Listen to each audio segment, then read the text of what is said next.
PCOD आणि PCOS fibroid या गाठी जर गर्भाशयामध्ये असतील तर त्यामुळे पिरियड रेग्युलर येत नाही, दर महिन्याला पिरियड येत नाही, दर तुम्हाला महिन्याचं 10-15 दिवस लेट येते किंवा 4-4, 5-5 महिने तुम्हाला पिरियड रेग्युलर येत नाही.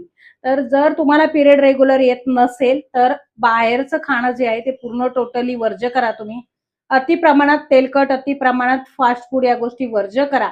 जर तुम्हाला पिरियड वेळेवरती येत नसेल तर ओटी पोटाची एक्सरसाइज करायला सुरुवात करा. 100% तुमची पिरियड जी आहे काही दिवसामध्ये रेग्युलर होते, परंतु त्या अगोदर तुम्हाला वजन कमी करणं फार गरजेचं असतं. जर तुम्ही वजन कमी केलं तर तुम्हाला हा त्रास जो आहे तो पूर्ण क्लिअर होत असतो. वजन कमी करण्यासाठी उत्तम प्रॉडक्ट म्हणजे दुर्गा हर्बलचं प्रॉडक्ट आहे.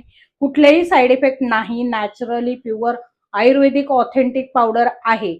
जर तुम्हाला ही पावडर हवी असेल तर मला कमेंट्स बॉक्समध्ये फक्त हो टाइप करा. मी सविस्तर माहिती तुम्हाला डीएम करते. त्याआधी व्हिडिओला एक लाईक करा, पेजला फॉलो करा आणि गरजूंना हा व्हिडिओ थेट शेअर करा.